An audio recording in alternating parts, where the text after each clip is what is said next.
저와 여러분은 예수님을 믿는 자로서 이 자리에 함께 모여 있습니다. 우리는 교회 공동체로서 예수님을 믿고 있다라고 하는 것이 전제되고 있습니다. 그러면 우리가 예수님을 믿고 있는 이유는 무엇입니까? 어떻게 보면 굉장히 쉬운 질문처럼 느껴지지만 사실은 저희가 한 번씩 점검하고 넘어갈 필요가 있습니다. 왜냐하면 오늘날 많은 사람들이 예수 그리스도를 믿는다고 말하기는 하지만 실제로 그 목적이 제각각인 경우가 많기 때문입니다. 어떤 분들은 예수님을 믿는다고 했을 때 예수님을 그저 다른 이방 신들 중에 한 신처럼 생각을 하고 자신들의 삶의 형통을 위해서 예수님을 믿는다고 말을 합니다. 그리고 또 어떤 분들은 예수님이 그저 인간에게 도덕적으로 완전한 모범을 보이셨다고 생각을 합니다. 그래서 십자가에서 그 이웃에 대한 사랑이 절정으로 드러났다고 보죠. 그래서 그분을 따라 사는 것이 내가 예수님을 믿는 것의 목적이다라고 합니다. 그리고 또 다른 경우는 그저 자신의 마음의 평안을 위해서 또는 자존감을 위해 자아 정체성의 확립을 위해서 믿는 경우도 있습니다. 그래서 종종 예수님 왜 믿으세요? 라고 물었을 때 그냥 마음이 편해서요 라고 하시는 분들이 종종 계십니다. 근데 이러한 목적들에 대해서 저희가 전적으로 잘못되었다, 완전히 틀린 것이다 라고 말할 수는 없을 겁니다. 왜냐하면 예수님을 믿었을 때 실제로 그분의 도움으로 인해서 우리가 어느 정도 형통을 경험하기도 하고 또 우리의 마음의 평안을 경험하기도 합니다. 그리고 그분의 본을 따라서 살아가는 것은 우리 신앙생활에 분명히 포함되는 것입니다. 그런데 문제는 오직 이것들만을 예수님을 믿는 목적으로 생각한다는 데 있습니다. 제가 방금 말씀드린 이 세 가지의 공통점은 다름 아닌 현세에 초점이 맞추어져 있다는 것입니다. 예수님을 믿어서 내가 현세에서 형통하기를 원하고 현세에서 마음이 평안하기를 원하고 현세에서 내가 그분의 모범을 따라 그럴듯한 삶을 살아가기를 원하는 것입니다. 하지만 성경은 예수 그리스도를 믿는 믿음의 목적이 다름 아닌 영생이라고 합니다. 그러니까 내세와 관련이 있다는 것이죠. 이 현세가 아니라요. 성경을 따르면 예수를 믿는 자는 영생을 얻었습니다. 그리고 예수 그리스도를 믿는 자는 하나님 앞에서 의롭다함을 얻습니다. 이 의롭다함을 얻는다는 말은 그 일반적인 개념이라기보다 사실 종말에 있을 심판과 관련된 교리입니다. 마지막 날에 죄인들은 지옥에 가고 의인들은 천국에 가게 되는 그 심판의 날에 당신들이 예수 그리스도를 믿는다면 비록 죄인임에도 불구하고 의인으로 여겨진다는 말을 하고 있는 것이죠. 이처럼 성경은 항상 우리의 믿음을 구원, 영생, 내세와 관련해서 말하고 있기 때문에 우리가 예수 그리스도를 믿는 목적 자체도 항상 이 내세와 관련해서 생각해야만 할 것입니다. 앞에서 말씀드린 그 케이스들이 문제가 되는 경우는 바로 여기에 있습니다. 물론 그들도 예수님을 믿으면 구원을 받는다는 것, 그리고 영생을 얻는다는 것에 대해서 기꺼이 받아들일 겁니다. 하지만 그들은 사실상 그것에 진지한 관심을 두고 있지는 않습니다. 당장 눈앞에 보이는 현실의 문제들이 더욱더 크게 다가오기 때문에 그런 것들을 생각할 겨를이 없는 것이고, 그래서 그저 이 현세적인 목적에만 집중하게 되는 것이죠. 그런데 사실 비교적 온전한 믿음을 가진 성도들이라고 할지라도 일상생활을 하다 보면 영적인 상태가 많이 약해지는 경우가 있습니다. 그래서 성경은 자주 우리가 우리의 영적 시선을 하늘에 두어야 한다라고 말을 하죠. 대표적으로 아래 것을 찾지 말고 위의 것을 찾으라고 하는 골로새서 말씀이라든지 아니면 우리의 시민권은 하늘에 있다라고 하는 빌립보서 말씀이 그러합니다. 근데 오늘 우리가 읽은 이 히브리서 4장의 말씀도 같은 맥락에 있다고 볼 수 있습니다. 4장 9절부터 11절까지의 이 내용은 대략 3장 7절부터 이어져 온 것의 결론부라고 할 수가 있습니다. 근데 여기서 강조하고 있는 것 중에 하나는 무엇이냐면 바로 우리에게 안식할 때가 남아 있다는 것입니다. 이 말을 쉽게 이해하기 위해서 앞에 있는 내용을 간단하게 설명을 해드리겠습니다. 4장 1절부터 8절까지의 내용이 있는데요. 이 부분들은 워낙 난해하고 어려운 내용이어서 주석가들도 어렵다고 고백을 하고 있고 또 서로 간의 해석이 다른 경우들도 있습니다. 근데 히브리서의 이 기자가 이 대목을 통해서 우리에게 말하고자 하는 바는 분명합니다. 그것은 곧 이스라엘 백성들이 구약시대 출애굽해서 가나안 땅에 들어갔는데 이 가나안 땅은 하나님의 백성들의 궁극적인 안식처가 아니라 하나의 예표에 불과하다는 것입니다. 히브리서 기자는 그 근거로 시편 95편 7절부터 11절을 제시하고 있습니다.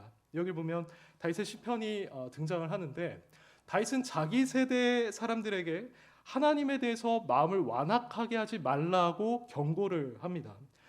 그리고 만일 과거 이스라엘 백성들처럼 행할 경우 그들은 안식에 들어가지 못할 것처럼 말을 합니다. 근데 여기서 우리는 의문을 갖게 됩니다. 왜냐하면 우리는 일반적으로 이스라엘 백성들이 가나안 땅에 들어간 것이 그들이 하나님께서 약속하신 안식을 누리게 된 것이라고 생각을 합니다. 그리고 실제로 신명기 말씀해 보시면 하나님께서 너희가 가나안 땅에 들어가게 되었을 때 내가 너희에게 안식을 주겠다고 약속하시는 구절이 상당수 등장을 합니다. 그런데 지금 다윗은 이스라엘 백성이 이미 가나안 땅에 들어온 지 수백 년이 지난 상황임에도 불구하고 그 세대의 사람들에게 하나님의 안식에 대해서 말하고 있습니다. 그럼 이게 우리에게 시사하고 있는 바는 무엇입니까? 그것은 이스라엘 백성이 가나안 땅에 들어간 것은 하나님의 백성에게 약속된 궁극적 안식이 아니고, 그것은 다만 하나님의 백성들이 미래에 영적으로 누리게 될 최종 안식을 예표하는 사건이었다는 것입니다. 그래서 8절을 보면 이렇게 말하죠. 만일 여호수아가 그들에게 안식을 주었더라면 그 후에 다른 날을 말씀하지 아니하셨으리라고 합니다. 여호수아의 지도로 이루어진 가나안 입성이 그들에게 궁극적 안식을 준 것이 아니라는 말입니다. 그래서 토마스 슈라이너라고 하는 신학자는 이 구절을 이렇게 설명했습니다. 여호수아를 통해 주어진 안식은 최종적인 안식이 될 수 없다. 그로부터 수백 년이 지난 후 다윗이 나중에 하나님의 백성들에게 여전히 유효한 또 다른 안식을 말하기 때문이다. 여호수아를 통해 주어진 안식이 최종적이고 결정적인 것이었다면 더 이상의 안식이 제공될 리가 없다라고 하였습니다. 이로부터 히브리서 기자가 내리는 결론이 바로 9절입니다. 그런즉 안식할 때가 하나님의 백성에게 남아 있도다. 즉 이스라엘 백성이 가나안 땅을 차지함으로써 예표했던 궁극적인 안식이 하나님의 백성들 곧 예수 그리스도를 믿고 나서 영적 이스라엘이 된 그들에게 남아 있다는 것입니다. 그들은 곧 우리입니다. 다시 말해서 우리가 언젠가 그 궁극적인 안식을 누리게 될 것이라는 말입니다. 여기서 말하는 안식은 결국에 천국에 우리가 들어가서 누리게 될 안식인 것이죠. 여기서도 역시 히브리서 기자의 영적 시선은 어디를 향하고 있습니까? 이 땅이 아니라 하늘과 내세를 향하고 있습니다. 히브리서 기자가 이렇게 편지를 쓰고 있을 때 그때 이 편지를 수신했던 유대인 그리스도인들은 상당히 어려운 상황 가운데 처해 있었습니다. 그들은 유대인으로서 복음을 받아들인 것에 대해서 굉장한 핍박을 받고 있었고 다시 유대교로 돌아오라고 하는 여러 유혹과 압박을 받고 있는 상황이었습니다. 그래서 기독교 신앙을 굳건하게 지켜야 한다는 격려를 받을 필요가 있는 상황이었죠. 이때 히브리서 기자는 어설프게 현실적인 것으로 위로하거나 격려하려고 하지 않았습니다.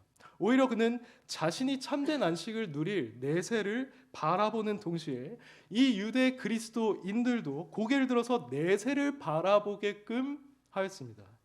이러한 기자의 태도는 복음을 통해 예수님을 믿는 신앙의 핵심이 내세에 있다고 하는 확신에 근거한 것이었습니다. 그는 자신이 유대 그리스도인들에게 이 기독교 신앙의 핵심을 상기시켜 줄 때 그들이 처한 어려움을 극복할 수 있을 것이라고 믿었습니다.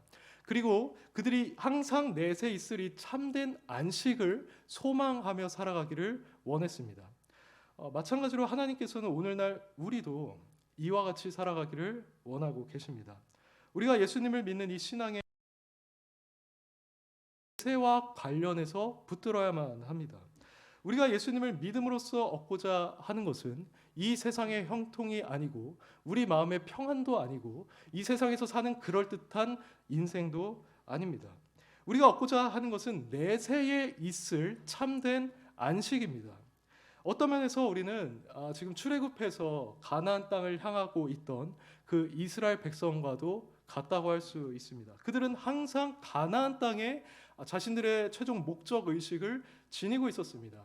만약에 그들 가운데 어느 누군가 그 광야에 있으면서도 가나안 땅에 대해서 관심을 갖고 있지 않고 어떤 기대감을 갖고 있지 않았다고 한다면 그는 비정상적인 사람으로 여겨졌을 겁니다. 그리고 그가 그렇게 했던 이유는 다름 아닌 하나님의 약속에 대해서 깊이 생각하지 않았거나 또는 그것을 믿고 있지 않았기 때문이겠죠.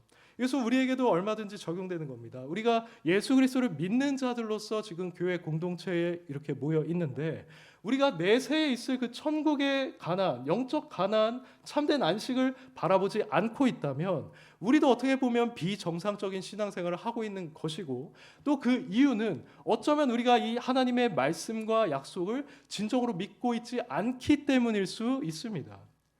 사랑하는 성도 여러분, 예수님을 믿는 자로서 여러분들이 나중에 누리게 될 이 안식을 얼마나 묵상하며 살아가고 계십니까? 주중에도 성도님들께서 언젠가는 이 안식에 들어가게 된다는 것을 충분히 묵상하셨습니까? 그것에 대한 기대감과 사모감을 생생하게 유지하셨습니까? 사실 성경에 등장하는 인물들은 항상 이 안식을 바라보면서 살았습니다. 아브라함이나 야곱 같은 족장들은 그 하늘에 있는 본향을 사모했다라고 말을 하죠. 그 예수 그리스도께서도 우리가 안식을 누릴 수 있는 그 거처를 예비하러 간다고 하셨습니다. 바울은 당장 자신이 이 세상을 떠나 주와 함께 있는 것이 훨씬 더 좋다고 했었고요. 사도 요한도 그 안식을 바라보면서 아멘 주 예수여라고 기도하였습니다. 근데 이것은 성경에 등장하는 인물들뿐만 아니라 우리 역사 가운데서 아주 탁월하게 쓰임 받았던 그 하나님의 사람들도 동일하게 지니고 있는 마음이었습니다. 18세기 때 많은 영혼을 주님께 인도했던 조지 위필드나 아니면 존 웨슬리 같은 사람들이 그러했죠. 그들의 일기를 여러분들이 한번 읽어보시면 알겠지만 그들은 항상 그 영원한 안식, 하나님 나라를 염두에 두고 살아갔습니다. 그래서 위필드는 자신의 일기에 이렇게 썼습니다. 자신의 육체의 나약함을 탄식하면서 언제쯤에나 오 주님 저의 이 갇힌 영혼을 자유롭게 놓아주시렵니까? 오 그리스도여 제가 죽어 당신과 함께 있을 그때입니다. 주님 그 복된 순간이 올 때까지 저로 인내하며 기다리게 하소서라고 했습니다. 그리고 20세기 최고의 설교자로 불리는 마틴 로이드 존스 같은 경우도 마찬가지였습니다. 그는 항상 본인이 계속 죽음을 묵상하면서 살았기 때문에 설교 가운데 죽음을 자주 언급했습니다. 그리고 죽음에 대해서 그는 이렇게 생각을 했습니다. 자신에게 죽음은 단지 영광스러운 새 생명의 입구라고 말했습니다. 그리고 나중에 이제 나이가 들어서 정말 죽음 앞에 직면을 하게 되었을 때 의사가 와서 그에게 항생제를 준다고 했는데 그것을 거부했습니다. 그러니까 치료를 이제 거부한 것이죠. 그래서 의사가 목사님 이거 꼭 받으시면 좋겠습니다.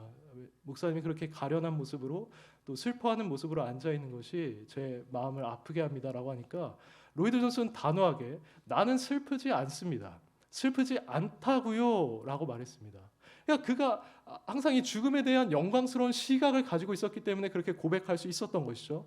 나중에 이제 아예 말도 못할 지경에 이르게 됐었는데 그때 이렇게 자신의 가족들에게 쪽지를 썼습니다. 치유를 위해 기도하지 말아요. 내가 영광에 들어가는 것을 가로막지 말아요라고 했습니다.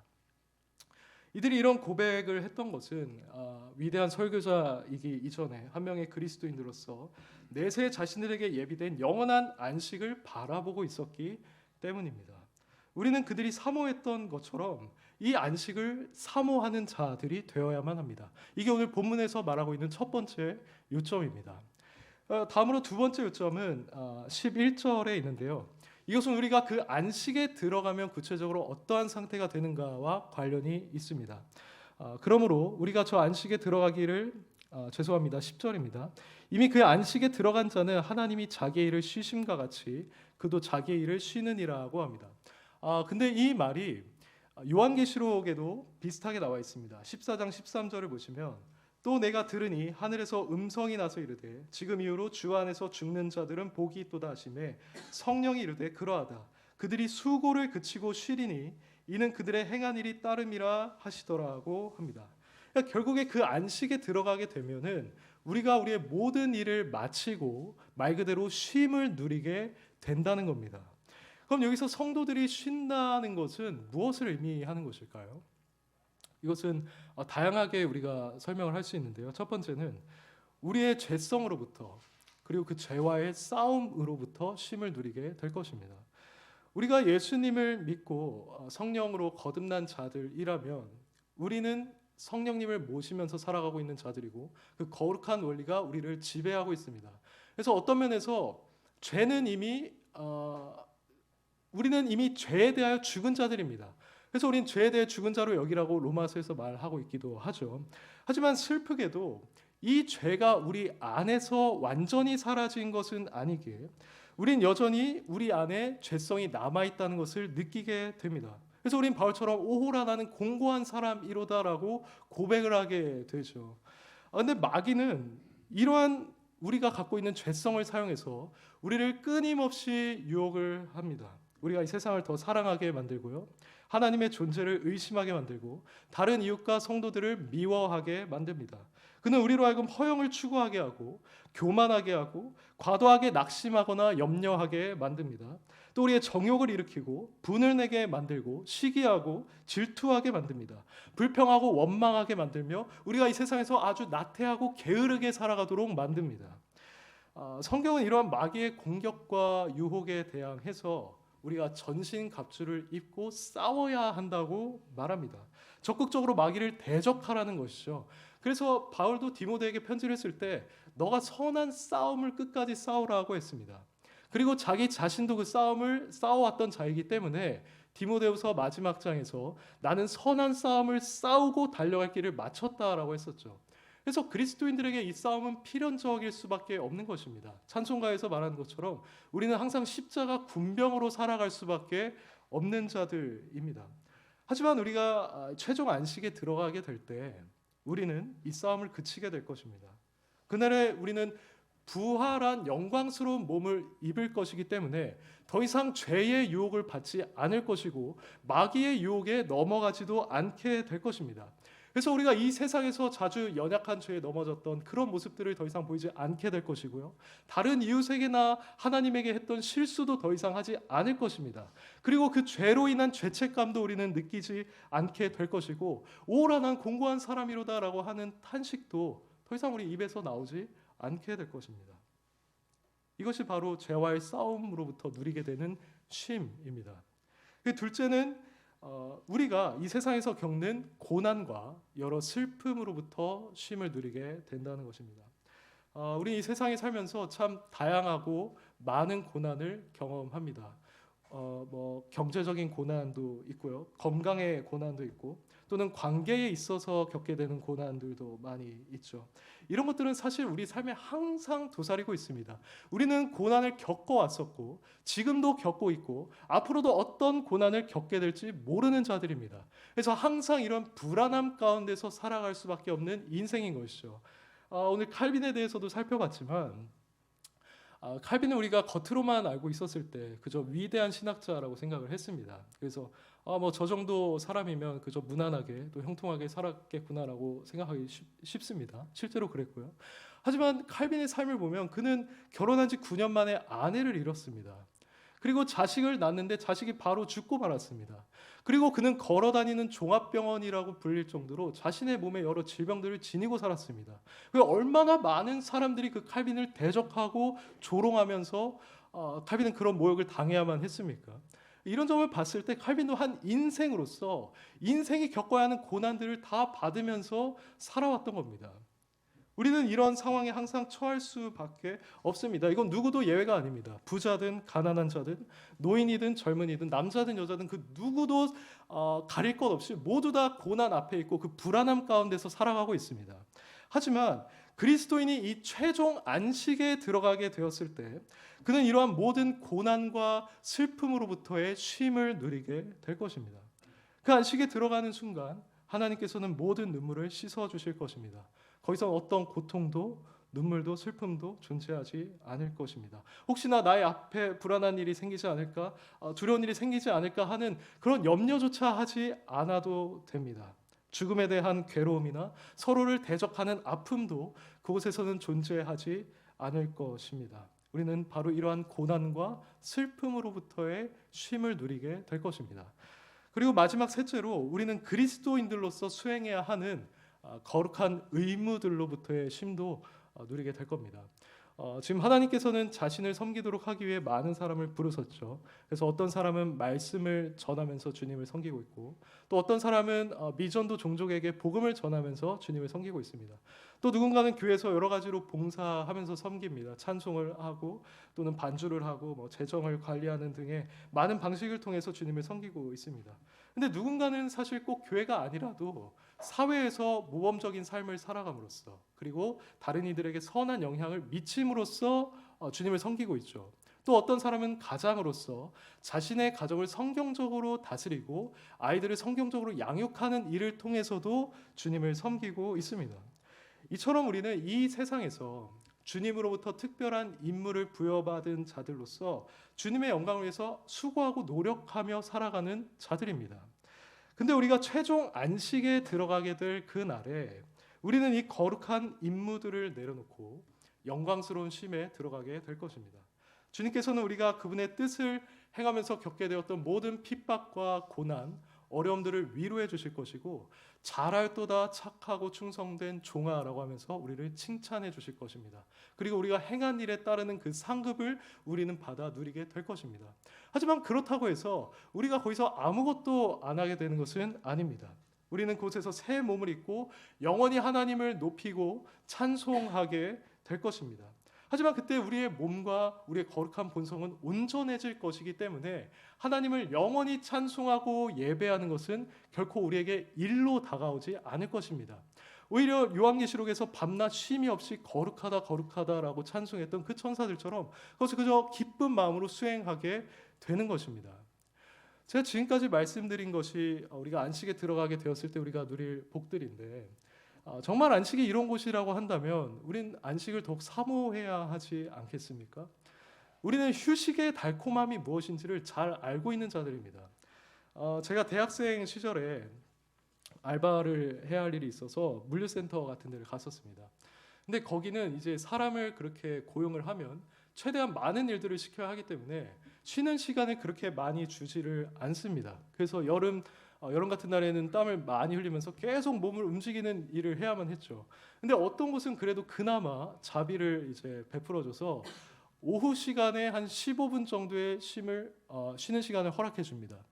그때 쉬면은 그 달콤함은 정말 이루 말할 수가 없습니다. 그 15분이 나에게 주는 평안과 만족이 그 무엇과 비교할 수 없는 상태가 되는 겁니다. 군대에서도 마찬가지였습니다. 군대에서 군인들은 휴가라는 것을 아주 소중하게 생각합니다. 실제로 그 휴가를 가지고 위병소 밖을 나가면 그 말할 수 없는 자유함과 해방감을 그 군인들은 누리게 됩니다. 휴식이라는 것이 이렇게 달콤한 것이고 성도님들께서도 각자의 삶 속에서 그러한 휴식들을 많이 누리셨을 겁니다. 근데 여기서 제가 말씀드리고 싶은 것은 무엇이냐면 우리가 그곳에서 누리게 될 안식, 쉼은 이 세상에서 누릴 휴식과 비교할 수 없다는 것입니다. 그것은 하나님께서 우리에게 약속하신 완벽한 안식입니다. 거기에는 완벽한 기쁨이 있고 완전한 즐거움이 있고 완전한 자유함과 해방감이 있을 것입니다. 그리고 하나님께서는 우리의 그 안식이 영원히 이어지게 하실 것이라고 약속해 주셨습니다. 우리가 이 안식을 놓치게 된다면 우리는 어떻게 될까요? 이 안식을 놓치게 된다면 우리는 어떻게 될까요? 성경은 중립지대를 말하고 있지 않습니다. 우리가 이 안식에 속하지 않는다면 우리는 지옥에 들어가고 말 것입니다. 우리가 하나님 품 안에서 영원한 안식, 이 완벽한 안식을 누리든지 아니면 지옥에 들어가서 밤낮 쉼을 얻지 못하든지 둘 중 하나에 처하게 될 것입니다.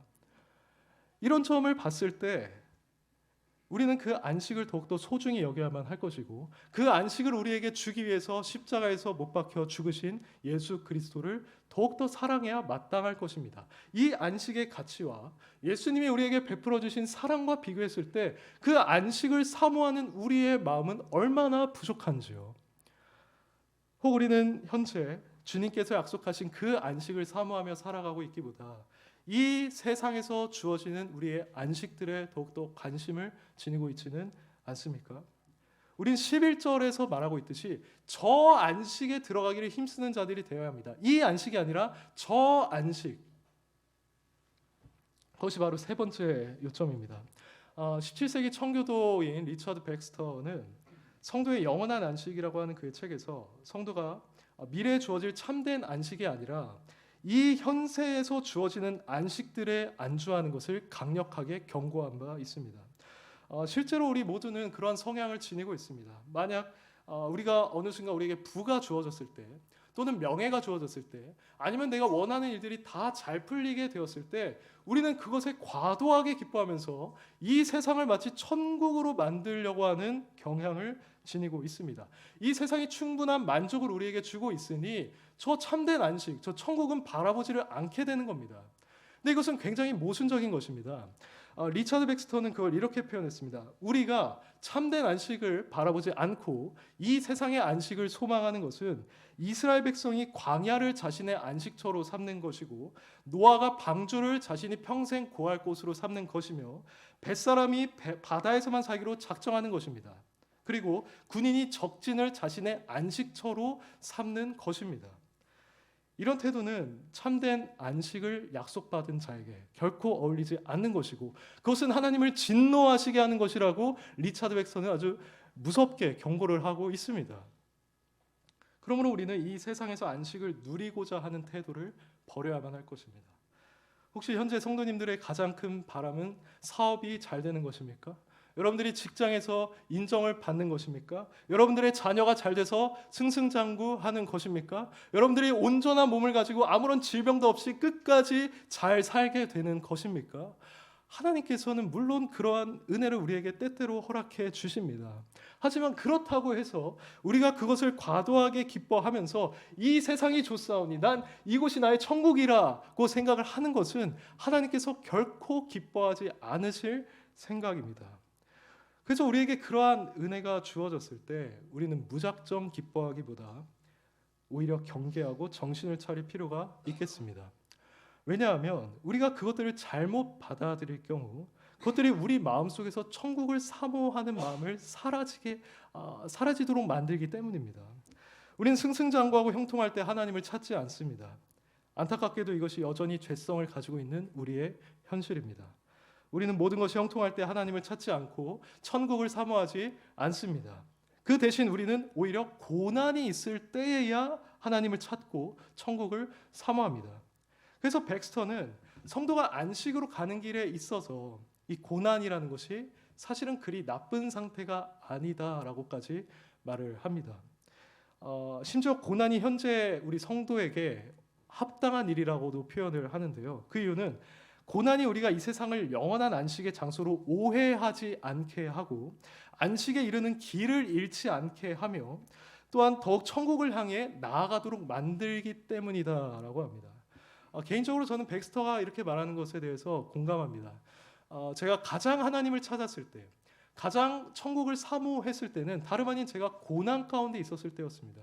아마 성도님들께서도 고난 중에 하나님을 찾고 영적 유익을 경험하는 것을 많이 누리셨을 겁니다. 우리는 이처럼 상황에 따라 달라지는 우리의 마음들을 익히 알고 있어야 합니다. 그래야만 그때마다 적절하게 대처함으로써 참된 안식을 사모하는 마음을 끝까지 유지할 수가 있습니다. 기쁜 일이 있을 때 우리는 어떻게 해야겠습니까? 기쁜 일이 있을 때 우리는 이 기쁜 일이 우리에게 궁극적인 만족을 줄 수 없으며 또 이것은 영원히 이어지지 않는다는 사실을 기억해야 할 것입니다.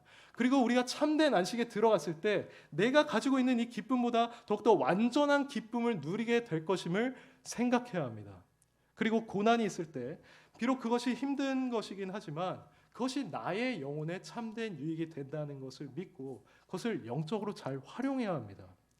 그 고난의 시기를 더욱 하나님을 찾고 의지하는 기회로 삼아야 하고 장차 들어갈 천국과 그 안식에서는 이러한 고난이 전혀 없을 것이라는 사실을 우리는 깊이 묵상해야 합니다. 우리가 이런 상태가 될 때 우리는 기쁜 일이 와도 그것에 의해서 우리 마음에 있는 천국 소망이 흐려지지 않을 것입니다. 그리고 고난이 와도 그것에 아주 좌절하거나 낙심하지 않게 될 것입니다. 그런 식으로 우리는 참된 안식을 계속해서 추구하는 자들이 될 수 있을 것입니다. 이게 11절에서 우리에게 말하고 있는 바입니다.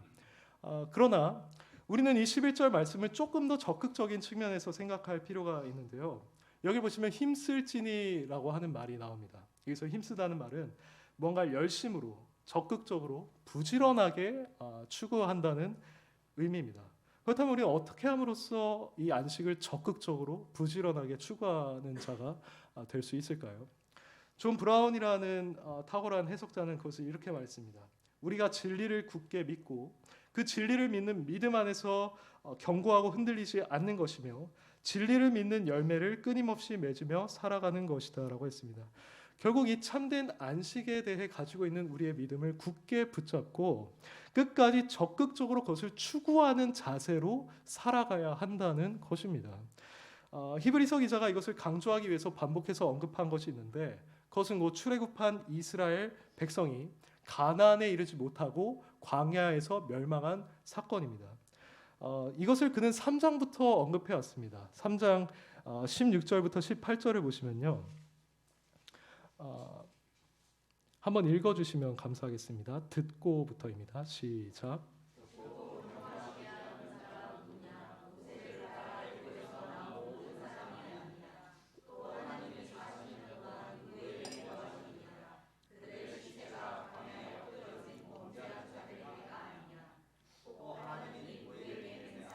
그의 안식에 들어오지 못하리라 하셨느냐. 곧 순종하지 아니하던 자들에게가 네, 아멘. 여기서 출애굽했지만 불신앙과 불신앙으로 인해서 가나안 땅에 들어가지 못했던 출애굽 1세대를 가리키고 있는 것이 분명합니다. 오늘날 참된 안식을 향해 가고 있는 성도들은 이런 불신앙 또 이런 불순종에 빠지면 안 된다는 것을 경고하기 위해서 이걸 반복해서 말하고 있는 것이죠.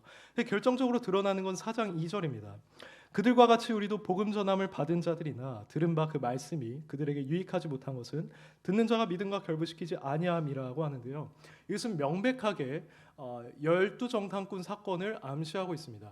여기서 그들도 복음을 들었다라고 하죠.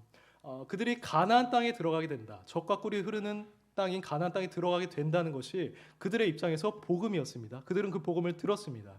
근데 그 복음이 그들에게 유익하지 못하게 되었다는 것은 그들에게 아무런 소용도 없게 되었다는 말입니다.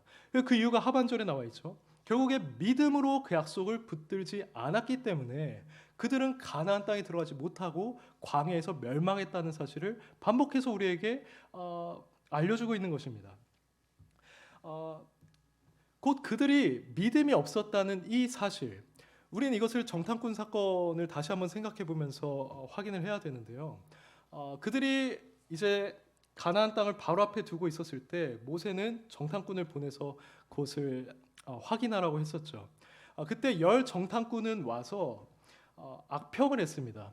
그 땅에 있는 자들은 너무나 강하고 그 성은 너무나 견고하다. 우리는 그 땅에 결코 들어갈 수 없다. 우리가 보기에도 메뚜기 같다. 우리가 저기 어떻게 들어가겠느냐라고 했습니다. 그 결과로 그들은 그 땅에 들어가지 못하게 되었죠. 그 근본적인 이유가 불신앙이었습니다. 하나님께서는 분명히 그들에게 내가 너희를 가나안 땅으로 인도할 것이다라고 약속을 하셨는데 그들은 그 약속을 불신했기 때문에 가나안 땅에 들어가지 못하고 광야에서 멸망을 했었던 것입니다. 반면 갈렙과 여호수아는 어떠했습니까? 그들은 복음에 대한 믿음을 굳게 붙들었습니다. 그들은 비록 가나안 땅의 주민들이 강하고 그 성이 견고하다 할지라도 여호와께서 우리를 기뻐하시며 우리를 그 땅에 들이실 것이다.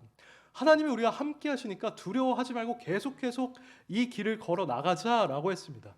결국에 그들은 믿음을 붙잡았던 것이고 그 믿음을 가진 채로 가나안 땅을 열렬하게 추구하며 나아갔던 것입니다. 그 결과 실제로 출애굽 1세대 중에 오직 이 믿음을 붙들었던 갈렙과 여호수아만 그 땅에 들어가게 되었죠. 히브리서 기자는 바로 이러한 사건들을 염두에 두고 우리가 저 안식에 들어가기를 힘쓰라고 하고 있는 것입니다. 그는 우리 또한 여호수아 갈렙처럼 이 믿음을 붙잡고 참된 안식을 향해 적극적으로 나아가야 함을 말해주고 있습니다. 그러므로 우리는 이 안식에 들어가기를 적극적으로 힘쓰는 자들이 되어야만 할 것입니다. 비록 10 정탐꾼들이 느꼈던 것처럼 우리의 믿음을 흔드는 일들이 앞으로 있을 것이고 믿음이 연약해지는 때도 있을 것이지만 그럴 때일수록 우리는 여호수아 갈렙처럼 여전히 이 참된 안식을 향한 믿음을 붙잡고 나아가야만 합니다. 그리고 그런 확신을 지니는 동시에 우리는 어느 정도 경건한 두려움을 가져야 합니다. 이것은 하나님을 그냥 두려워하는 그런 두려움이 아니라 내가 혹시나 악을 행하지는 않을까? 나도 이 이스라엘 백성들처럼 불신앙과 불순종에 빠지지 않을까 하는 그러한 거룩한 두려움을 가지고 우리는 나아가야만 한다는 것입니다. 그렇게 우리가 진정한 믿음을 가지고 나갈 때 우리는 바로 우리에게 약속되어 있는 영적 가나안인 참된 안식을 누리는 자들이 될 것입니다. 그러므로 사랑하는 여러분, 이제 말씀을 맺겠습니다. 이 안식에 들어가기를 정말로 힘쓰시기를 바랍니다. 오직 거기에 여러분들의 목적 의식을 두고 살아가시기를 바랍니다. 제가 더욱 강조해서 말씀드리고 싶은 것은 이 세상에서의 안식을 누릴 것을 기대하지 마시기를 바랍니다. 여기가 좋사오니 하면서 이곳에서 안주하지 마시기를 바랍니다. 주님께서는 우리에게 이 땅이 아닌 그 하늘나라에 있는 참된 안식을 주시기 위해서 십자가에서 죽으시고 부활하셨던 것입니다. 그분은 여호수아보다 훨씬 더 탁월한 영적 지도자로서 우리를 그곳에 인도하기를 원하고 계십니다. 그러므로 하늘을 바라보시기를 바랍니다. 예수 그리스도를 믿는 이 기독교 신앙은 다름 아닌 우리의 내세와 관련이 있는 것입니다. 갈렙과 여호수아처럼 믿음을 가지고 하늘에 있는 우리 안식을 적극적으로 추구하는 동시에 주님께서 여러분에게 맡겨주신 그 사명을 신실하게 감당하시길 바랍니다. 여러분들의 죄성과 끝까지 싸우시기를 바랍니다. 여러분들이 전신갑주를 입고 마귀와 계속해서 싸우시기를 바랍니다. 안식이라는 것은 우리가 뭔가 노력하고 나서야 누리는 것이지 않습니까? 근데 우리가 이 세상에서 그저 이 땅에 안주하고 그 어떤 사명도 수행하지 않고 죄나 마귀와 그 어떤 다툼도 전쟁도 하지 않은 상태로 그 안식에 간다고 한다면 그것은 얼마나 모순적인 것이고 우리가 그 안식에 들어가게 됐을 때 얼마나 부끄러움을 느끼게 되겠습니까? 우리에게는 하나님께서 예비하신 안식이 있습니다. 거기서 우리는 모든 수고를 내려놓고 쉬게 될 것입니다. 그곳에서 더 이상 우리의 죄성과 마귀와 싸우지 않을 것입니다. 우리에게 맡겨진 임무들을 내려놓고 그저 주님이 주시는 칭찬과 상급을 받아 누리게 될 것입니다. 그곳에서는 우리가 현재 겪고 있고 앞으로도 언제 겪지 모르는 그 고난에 대한 불안감으로부터도 자유하게 될 것입니다. 그 무엇도 우리의 육신을 힘들게 하거나 여러분들의 마음을 힘들게 하지 못할 것입니다. 우리는 그저 기쁨으로 그분을 찬송할 것이고 우리가 그토록 고대하던 예수 그리스도의 품에 안겨서 영원히 참된 안식을 누리게 될 것입니다. 그러므로 이 광야 같은 세상을 여러분들 살아가시면서 끝까지 믿음으로 안식에 들어가기를 힘쓰심으로써 주님의 때에 그 참된 안식을 누리는 저와 여러분이 되기를 간절히 바라겠습니다.